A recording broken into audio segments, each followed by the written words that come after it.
Bismillahirrahmanirrahim. Assalamualaikum warahmatullahi wabarakatuh.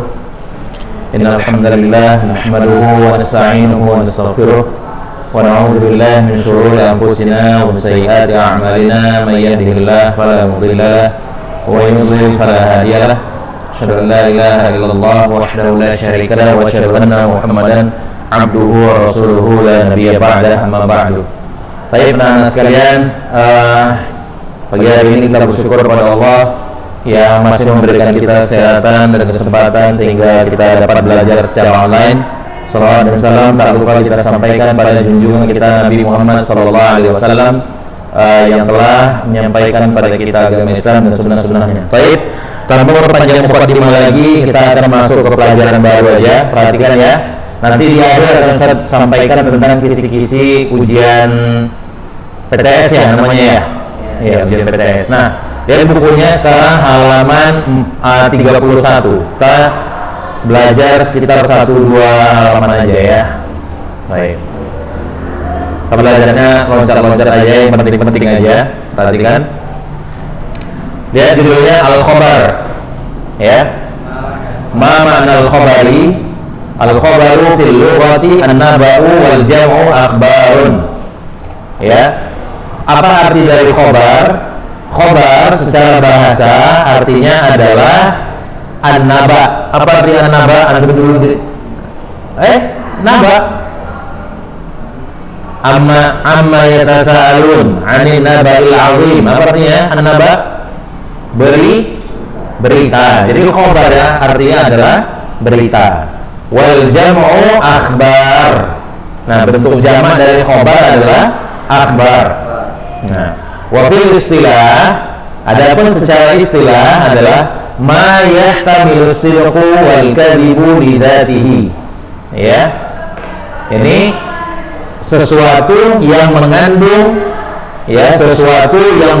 kebenaran dan kedustaan pada dirinya sendiri.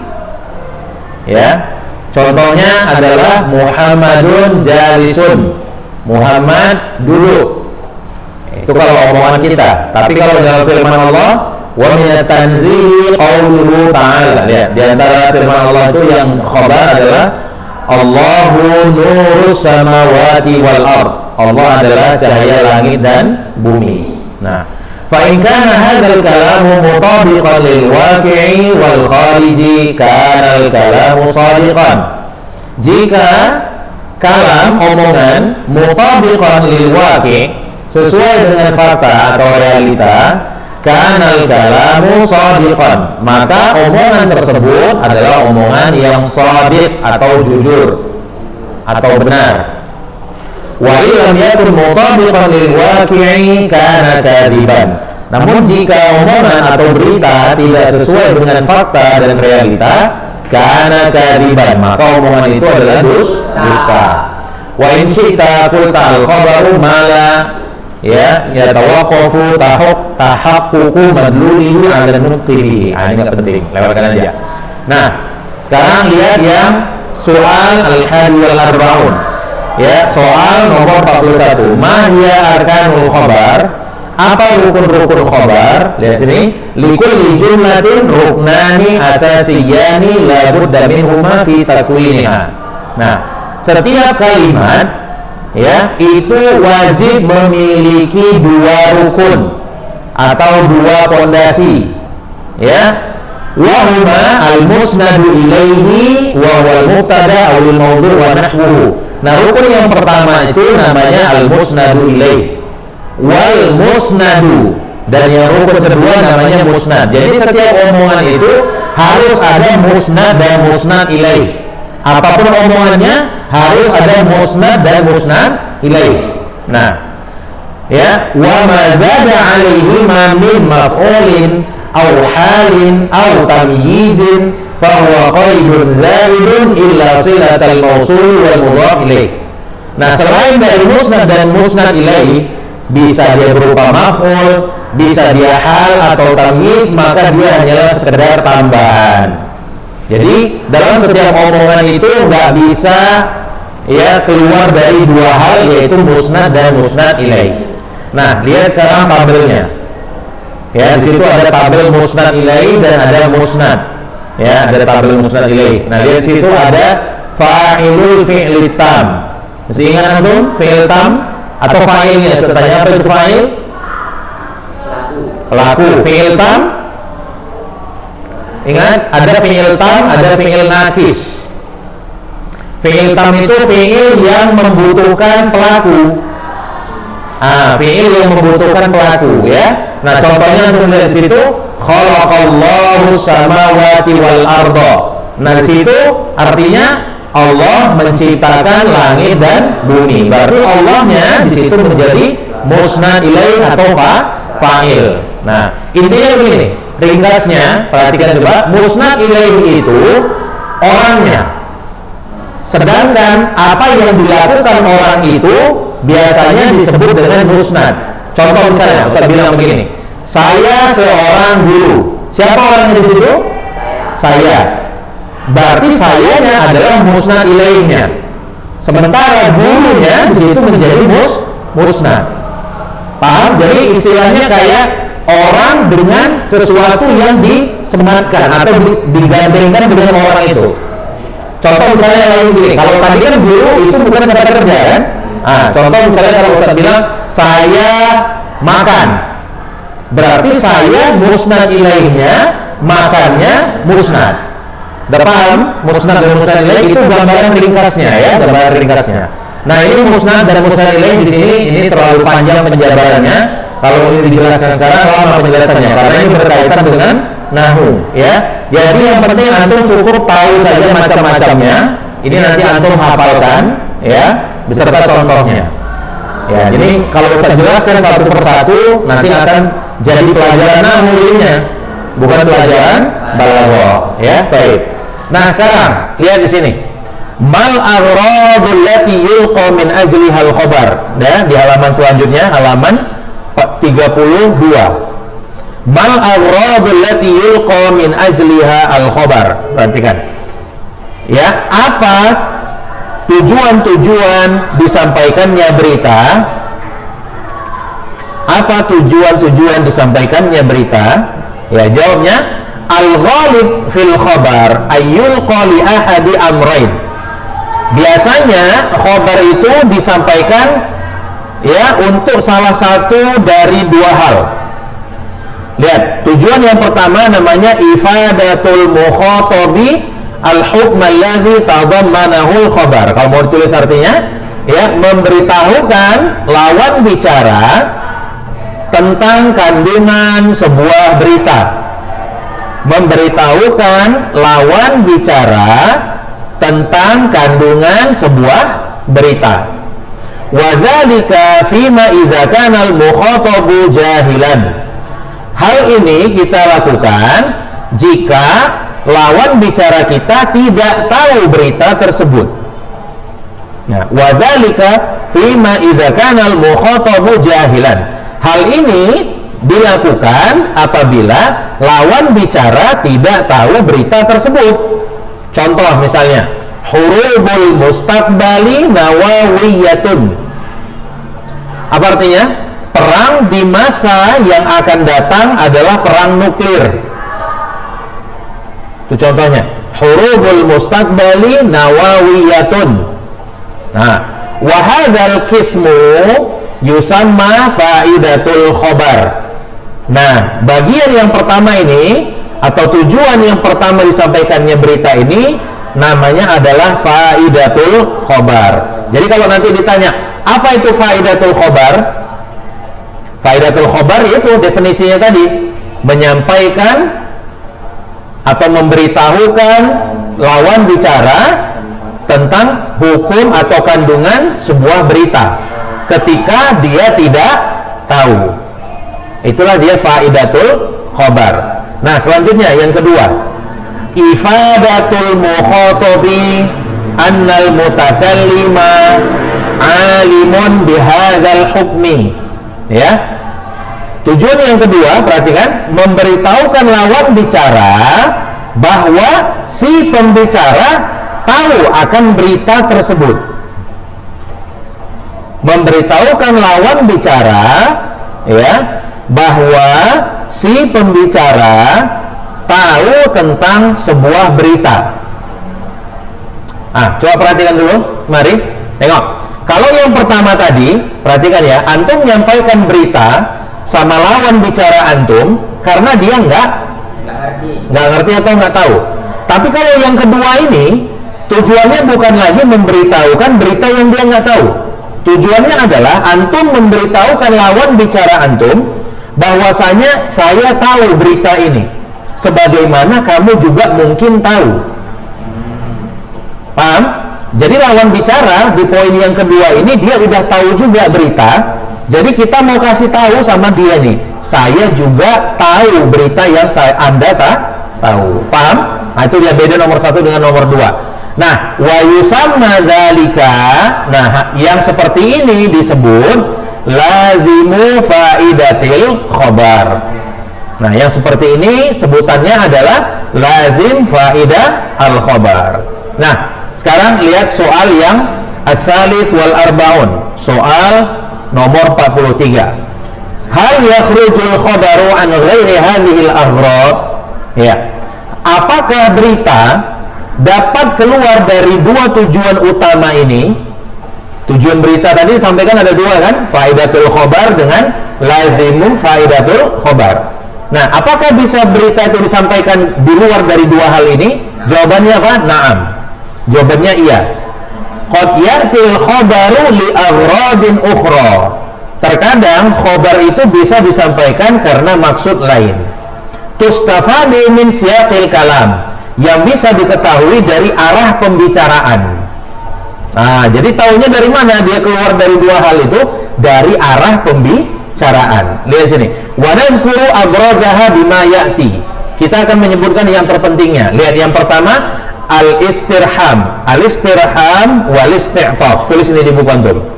Istirham itu artinya minta belas kasihan atau minta dikasihani. Ya, minta belas kasihan. Jadi berita itu kadang disampaikan tujuannya bisa untuk meminta belas kasihan. Contoh ya, lihat. Inni faqirun ila afwi rabbi. Sesungguhnya aku membutuhkan ampunan dari Allah. Kalimat ini, kalimat berita atau bukan? Bukan. Kalimat ini? Bukan. Berita lah. Berita.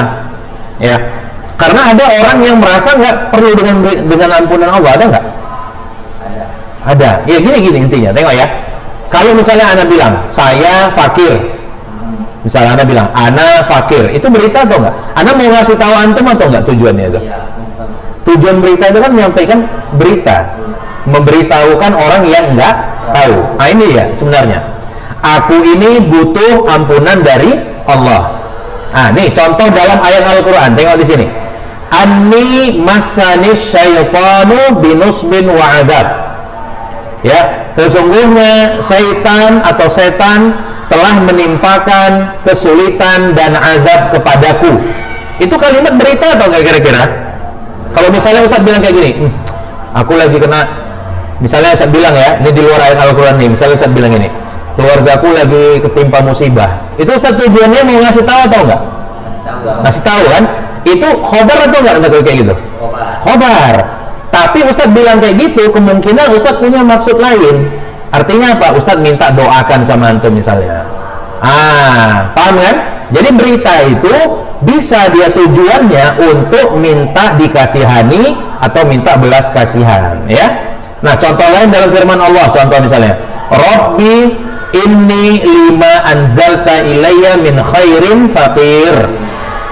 Ya Allah, sesungguhnya aku membutuhkan kepada kebaikan yang kau turunkan. Nah ya, itu contohnya. Jadi ini kalimatnya, dia menyatakan bahwasanya dirinya butuh kepada rahmat Allah. Tapi tujuan utamanya bukan sekedar menyampaikan berita, tapi untuk minta belas kasihan dari Allah. Itu dia. Nah, sekarang lihat yang kedua. At-tansyitu wa tahrikul himmati wa ighra'ul mukhatabi bi syai'in. At-tansyitu wa tahrikul himmati wa idra'ul mukhatabi bi syai'in. Nah, at-tansyid itu artinya untuk memotivasi. Tansyid artinya memotivasi. Tahrikul himmah, ya, artinya menggerakkan kemauan. Menggerakkan kemauan. Wa igra'al mukhatab bi syai', ya, dan mengajak orang atau lawan bicara untuk melakukan sesuatu. Tansyid artinya motivasi, tahrikul himmah menggerakkan kemauan, igra'al mukhatab bi syai', mengajak seseorang melakukan sesuatu. Oke, lihat contohnya dalam firman Allah. Perhatikan ya. Lilladzina ahsanul husna wa ziyadah wa la yarhaqu wujuhahum qatarun wa la dhillah. Perhatikan di sini. Artinya, lihat ya. Bagi orang yang melakukan ihsan, kebaikan. Apa bagi mereka di situ? Al-husna. Al-husna di sini artinya surga.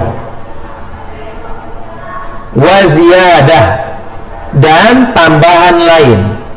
Nah, sebagian ulama mengatakan ziyadah itu artinya melihat wajah Allah di akhirat. Melihat wajah Allah di akhirat. Wala yarhaqu wujuhahum qatar, ya, dan wajah mereka tidak capek, tidak terlihat capek gitu ya. Wala dhillah, dan tidak juga mereka dihinakan di surga itu. Coba perhatikan ya. Ini adalah, kalau misalnya Ustaz sampaikan gini, contoh misalnya. Ini contoh ayat Al-Quran mungkin agak sulit sama antum. Tapi kalau misalnya Ustaz bilang begini, yang dapat nilai 100 pelajaran balaghah, ini contoh ya, Ustaz kasih 100.000 misalnya. Itu berita atau enggak? Berita. Tujuannya adalah untuk membuat antum belajar. Ini ayat ini juga ya menjanjikan kepada orang-orang agar mereka berbuat kebaikan. Janji Allah apa? Al-husna. Jadi Allah sedang memotivasi manusia untuk berbuat baik di dunia dengan janji surga. Itu dia maksudnya. Paham nih? Nomor 2. Baik. Selanjutnya lihat yang nomor 3. Izharud dha'fi, ya, menampakkan kelemahan. Menampakkan kelemahan.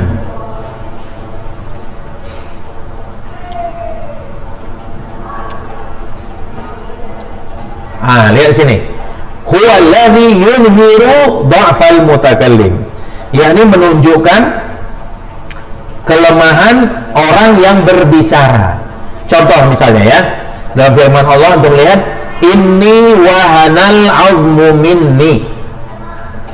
Ya, ini kalau kita artikan kata per kata, artinya ya, tulangku telah lemah.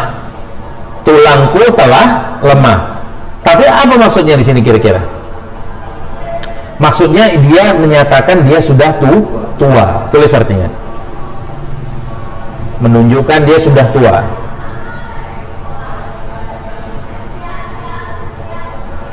Jadi kalau misalnya aja lah ya, kita kalau ngomong sama orang tua, kakek kita misalnya, ya kan, kakek ini udah tua. Kalau dia ngomong kayak gitu, artinya dia nunjukkan apa? Dia sudah tua. Udah lemah artinya, ya kan? Kakek ini udah nggak sama kayak kalian yang masih muda gitu. Kakek udah tua, tenaga udah lemah, kan? Artinya dia menunjukkan kelemahan. Itu dia sedang menyampaikan berita atau nggak kira-kira? Iya, tapi dia menunjukkan kelemahannya. Jadi berita itu banyak dia bisa, tujuan disampaikannya itu banyak ya. Baik, lihat yang selanjutnya. Izharut tahassuri ala syai'in mahbub. Itu artinya menunjukkan rasa sedih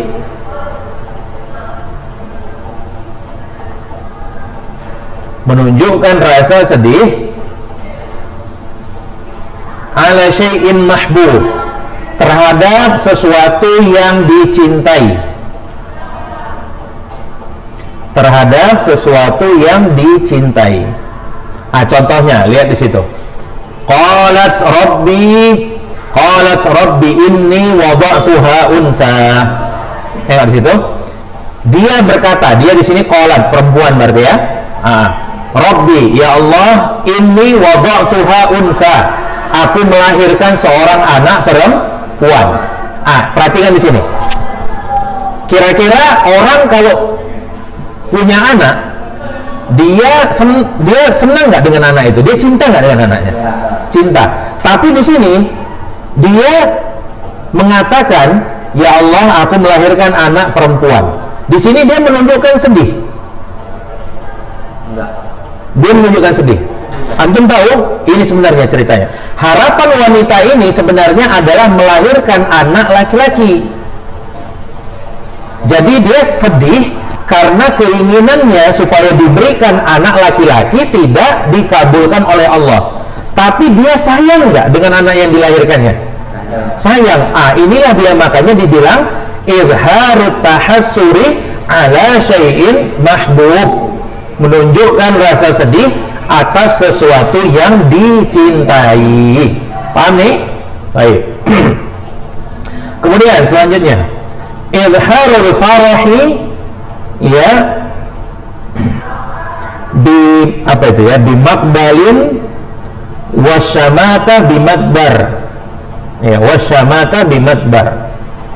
Oke. Menunjukkan, tulis artinya ya, ini agak sulit kalau antum nanti nggak paham.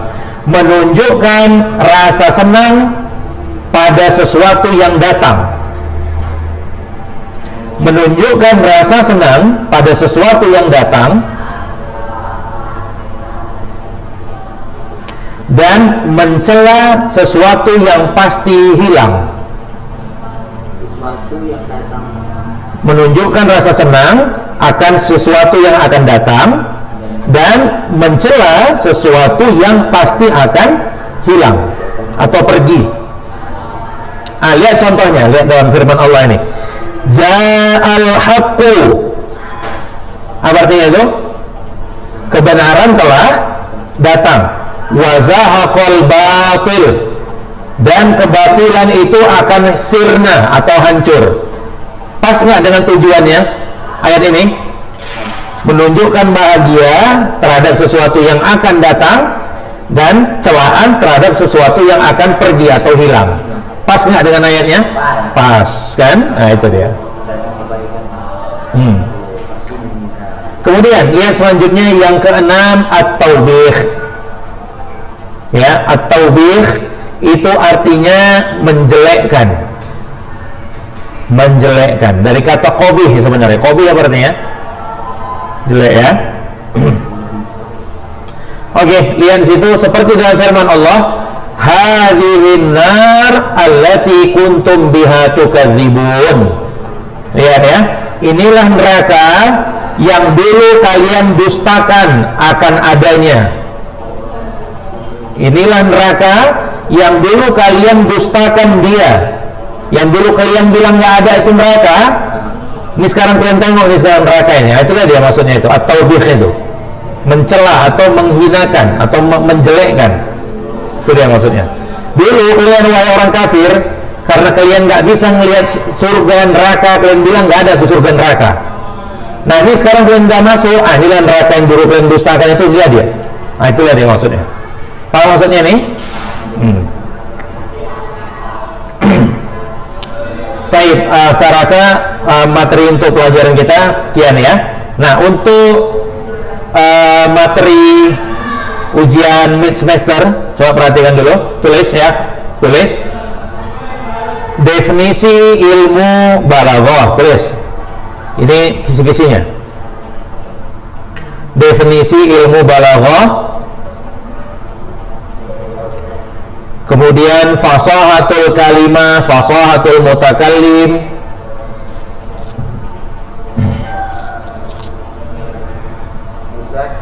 Fasahatul kalimah, fasahatul mutakallim ya. Kemudian ilmu ma'ani, ilmu ma'ani dan pembahasan-pembahasannya. Fasahatul kalam, fasahatul kalimah, fasahatul mutakallim.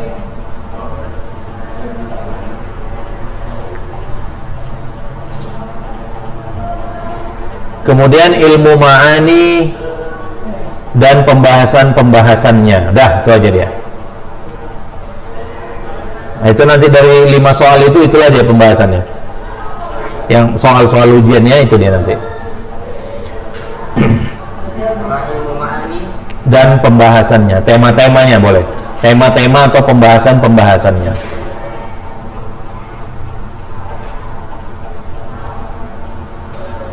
Ya. Baik, sekian pelajaran kita untuk hari ini ya. Nanti dipahami lagi di rumah apabila memang belum, coba didengarkan lagi rekamannya kalau belum paham. Kita tutup dengan doa kafaratul majlis. Subhanakallahumma bihamdika asyhadu an la ilaha illa anta astaghfiruka wa atubu ilaik. Assalamualaikum warahmatullahi wabarakatuh.